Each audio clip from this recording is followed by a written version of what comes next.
começar lá nos meus 15 anos de idade. Faz um pouquinho de tempo só, né? Então, quando eu nasci assim, a minha mãe me abandonou, na verdade.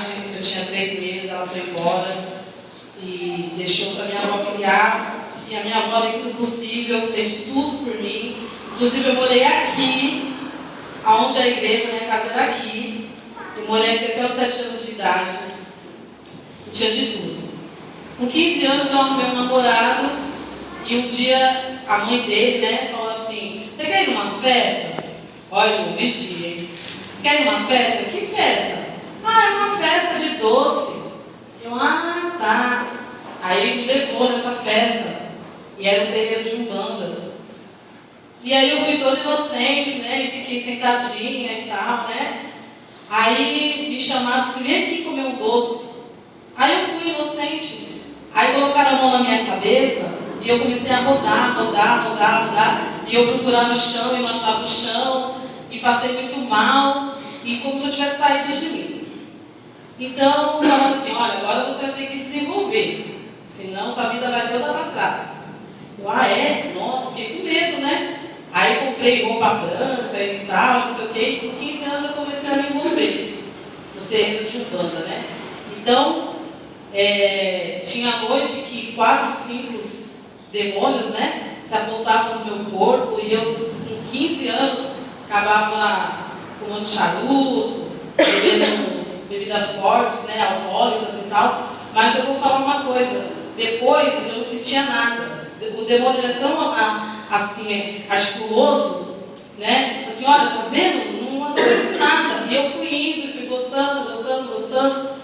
E eu tinha um cabelo muito comprido. E uma vez falaram para mim assim: nunca deixa eu cortar o seu cabelo. Tá bom. Quando eu fiz 18 anos, eu terminei com esse meu namorado, né? E conheci outras pessoas que fizeram a mesma coisa. Vamos numa festa? Vamos. Era uma feijoada. Aí eu fui. Chegou lá, irmãos, eu caí dura. Parecia que eu tinha tido um desmaio tão profundo que eu não conseguia levantar. Agora você vai ter que raspar a sua cabeça. Eita, é mesmo? Eu tinha o cabelo aqui assim. Cabelo é de menos, vai crescer. E tá bom. Só que aí, quando foi para mim entrar, era tudo uma maravilha, né? Me tratavam bem, eu sentava à mesa, eu era bem recebida, para mim tinha coisa do bom e do melhor, né? Entre aspas. Tá bom, até eu raspar a cabeça, né? Aí falou assim: hoje vai ser a festa para você recolher, que você depois vai sair toda. Tem uma palavra, africana, eu posso falar? Que aí você sai em africano, Iaô, que significa o iniciado, né? Falei, tá bom. Aí, lá se vão, irmãos. 21 dias recolhida num quarto, sem ver ninguém, tomando banho de água podre, porque a água é podre, porque era uma água num pote desse tamanho. Há mais de 15 anos que esse pote estava lá. E dentro desse pote é o que tem lá dentro, irmãos? Folhas, e folha no contato com a água vira coisa podre. E como se não bastasse as folhas, era sangue de bicho jogado lá dentro. Então tinha um monte de bichinho lá dentro.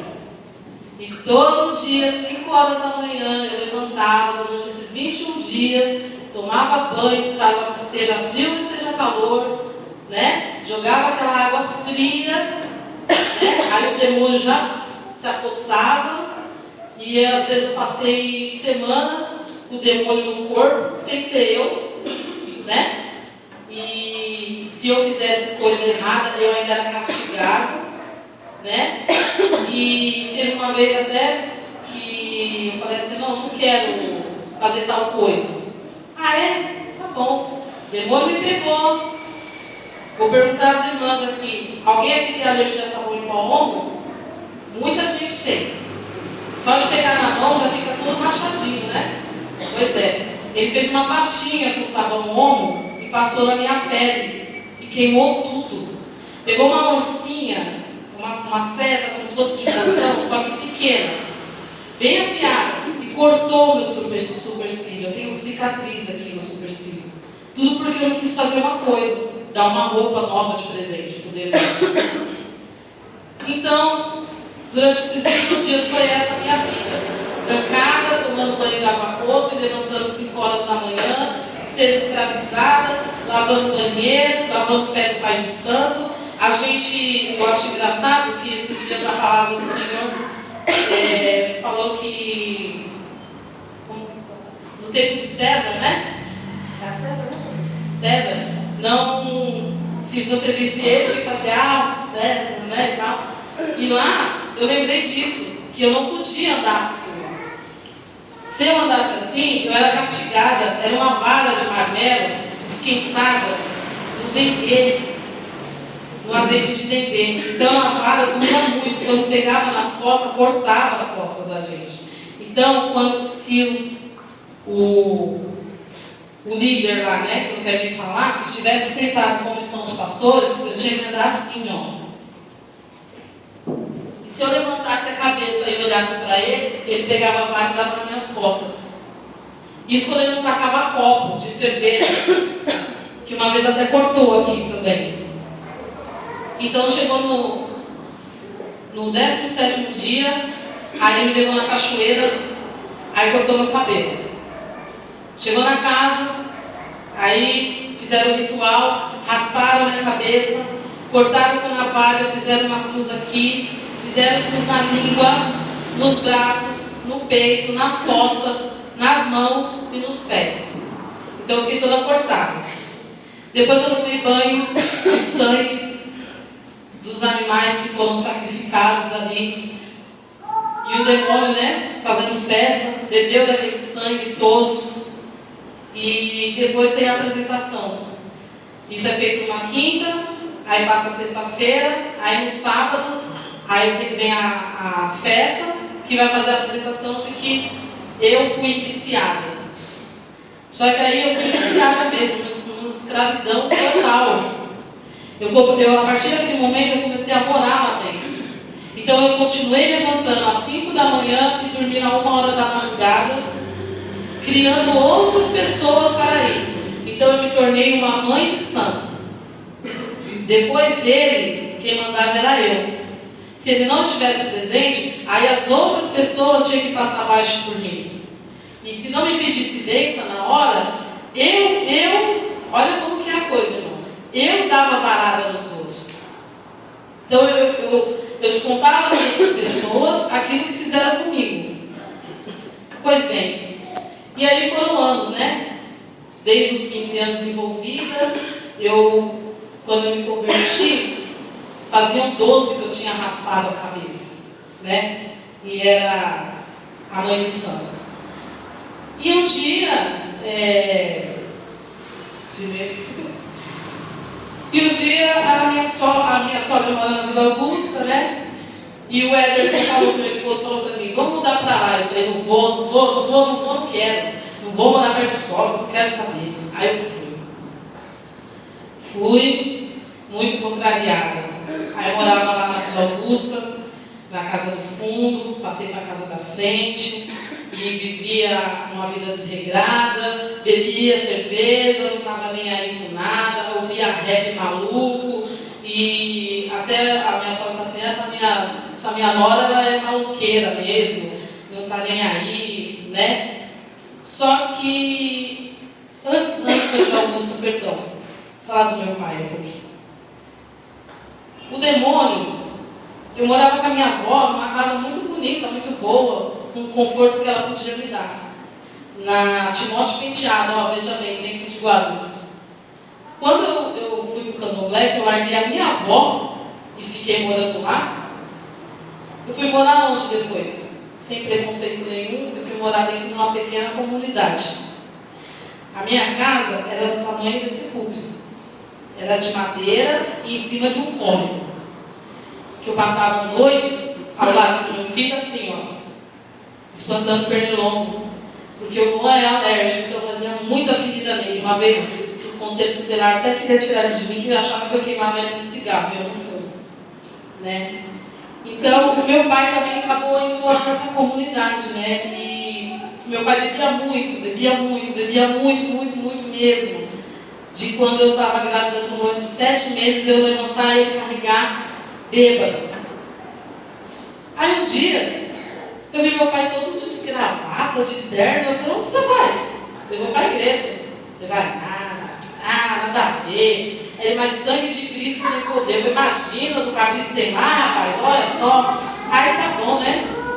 E ele foi indo, insistindo. Aí teve um dia que ele foi bêbado para a igreja. Aí, ó, fica aí de crente, aí tá bêbado indo para a igreja. Aí ele chegou da igreja, aí já estava melhor. Aí ele sentou no começo dessa comunidade, sentou numa pedra e falou, filha, vem cá. Ele fala, eu não tinha paciência com meu pai, então ela fala, né? Aí, não, eu quero cantar um negócio para você. Você deixa? Eu falei, deixa. Aí ele começou. Quero que valorize o que você tem. Glória a Deus, aleluia.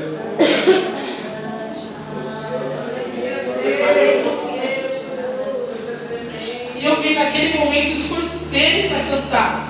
É como eu agora. Eu não consigo. Se eu vou cantar, eu não consigo.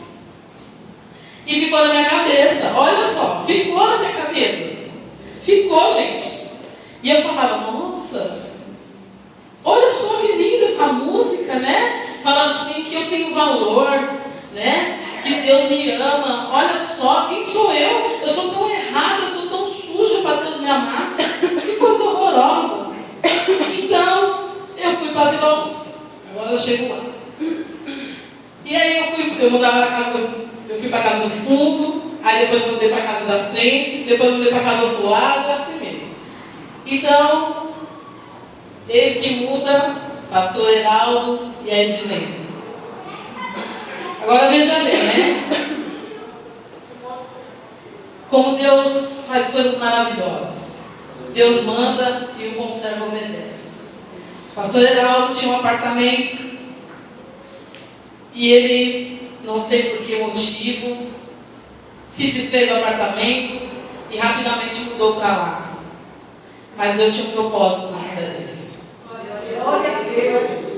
E eu comecei a prestar atenção naquela família. Eu olhava. Aí uma vez eu vi ele saindo com um bolo. E todo mundo bem alegre. E festejando. E saía feliz. Voltava mais feliz ainda. E eu naquela... Assim, irmãos, eu tinha uma tristeza dentro de mim. Eu não vivia chorando, demonstrando. Mas eu tinha essa tristeza.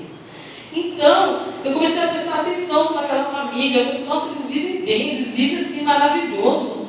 Nossa, não tem uma briguinha ali não. Eu doida para escutar um grito, alguma coisa, não escutava nada. Olha como que é o vizinho, irmão. Olha só, não vai brigar não? Porque eu estava tão acostumada, né, a ver briga, e tinha uma vizinha que era uma bênção, né? Então, eu comecei a prestar bastante atenção.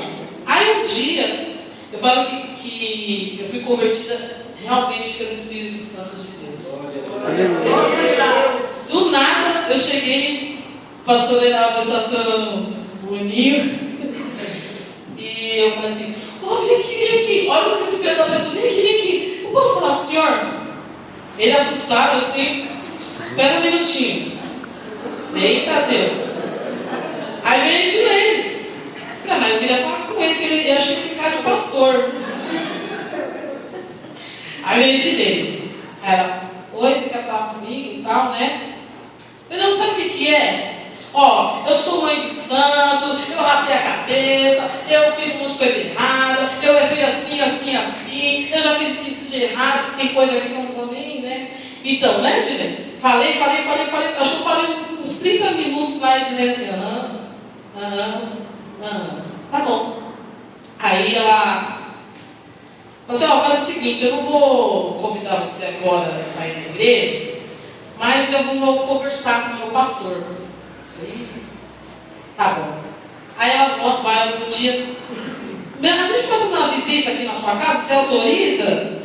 Eu autorizo. Mas, irmãos, eu estava assim tremendo, que nem uma vara verde por dentro. Já me arrependi de ter deixado. Agora vai vir, né? Aí chegou o dia de ir, o pastor demorou um pouquinho, ele não vai vir, ele não vai vir. Daqui a pouco encosta o carro, aí desce. Acho que aquele ali é o pastor, agora vai. E aí, irmãos, a sensação que eu tive quando esse povo de Deus foi entrando na minha casa é uma sensação que eu nunca vou esquecer na minha vida. Parecia, e na verdade era uma realidade, que eles estavam com armaduras pesadas, que quando eles entravam fazia assim, ó, na minha casa, e foi entrando um atrás do outro, como se fosse um exército, e fazendo assim, ó, e eu assustada, eu fiquei olhando, meu Deus, o que está acontecendo? Aí, engraçado que eu só prestava mais atenção nos pés deles, porque eu não conseguia olhar. E foi falando. Eu não lembro quase nada, mas eu lembro só mais dessa parte. Que o pastor falou assim: então, filha, você quer aceitar Jesus? Aí eu fiquei pensando uns 2 minutos assim, parado. Aham. Você quer aceitar Jesus na sua vida como seu único salvador? Aham. Então vamos fazer oração. Quando eu ajoelhei, irmãos, o pastor acho que se lembra bem desse momento também. Ele colocou a mão sobre a minha cabeça e parecia uma força muito grande, assim. Parecia que a mão dele era enorme, assim, sabe? Do tamanho disso daqui, em cima de mim. E uma força dentro de mim falava assim: não aceita. Mas a força maior falava: sim, fala sim, minha filha, fala sim. E eu dei um berro, que a minha vizinha escutou, do outro lado da rua, 4, 5 casas após. E eu falei: sim, eu aceito, eu quero esse Deus. Eu aceitei Jesus, irmãos. Foi muito difícil. Por isso que cada vez que vem um irmão aqui e fala assim: eu aceito Jesus, eu falo: eu queria ir lá de novo, porque eu não aceitei Jesus na igreja, eu aceitei na minha casa. E eu senti falta disso. Eu pulo, quando vem o irmão aqui, eu quero também. Então, aí eu tinha um monte de roupa de candomblé na minha casa. Mas um monte, pensa no monte. Agora multiplica, pensa. Eu tinha roupa que valia R$3.000 cada uma, que era de vestir. Aí o que eu fiz? Escondi as roupas mais caras que eu não tinha usado, que eu ia raspar a cabeça de novo. E falei pro pastor: vamos ver se ele é firme mesmo. Liguei para ele 9 horas da noite. Ó, vem aqui na minha casa agora, por favor, para queimar todas essas roupas aqui, senão eu desisto. Quase 11 horas da noite está o pastor lá, carregando o carro. Não foi, pastor? Mas carregou um monte de coisa. Foi chapéu, foi coroa, foi um monte de coisa. Aí levou, queimou, fez um fogaréu lá, e depois ele até me mostrou as fotos, né? Aí eu falei: vou vender essas roupas agora, né? Se eu ganhar 1.000, o caramba lá de 3.000 já tá bom. Irmãos, tentei vender a roupa, não consegui. Lá vem eu com um saco nas costas. Aqui, pastor, a roupa. Ganhei o senhor, mas a Deus não deu para enganar, não. E assim, irmãos, foi minha trajetória. Não foi fácil. Comecei a vir para a igreja, sentava aqui na frente do pé de lei, chorava, o louvor mexia comigo, a palavra falava comigo, e eu fui vendo que Deus realmente ama. Ele ama os seus, Ele não deixa de amar, mesmo que você esteja no errado, mesmo que você esteja na escuridão, mesmo que você esteja na sarjeta, dentro do boteco, em qualquer lugar errado, Ele está lá te amando, porque Ele é misericordioso. E quando eu pensei que Ele não estava mais olhando por mim, Ele estava lá, o tempo todo Ele estava lá. Ele devia falar assim: filha, você está passando por isso, um dia você glorificar e honrar o meu nome, um dia você salvar almas em nome do meu filho Jesus, filha, porque eu creio que você vai fazer isso. Você vai ser um testemunho vivo do milagre que eu posso na vida das pessoas. Então, irmãos, até o dia que mais maravilhoso da minha vida foi o dia do meu batismo, que eu aguentei, eu saí correndo, dei um abraço no pastor. Eu queria muito que ele tivesse descido comigo, né? Aí foi o dia do meu batismo, que foi a confirmação da minha aliança com Deus. Então, irmãos, eu já me estendi até um tempo aqui. Essa é a minha história, é o meu testemunho, é a minha vida. E eu pergunto para vocês essa noite: o que impede vocês de amar a Cristo grandemente? Todos os dias na minha vida é uma luta para me vir para a igreja. É preguiça, é o hospital que não deixa, é o ônibus que passou atrasado, eu não vou mais não. Quando eu chego aqui, eu: vitória, Jesus, vitória, Jesus, eu cheguei, Senhor, eu cheguei. Então não deixa nada impedir você, irmão, essa noite. Não deixa. Olha, coloca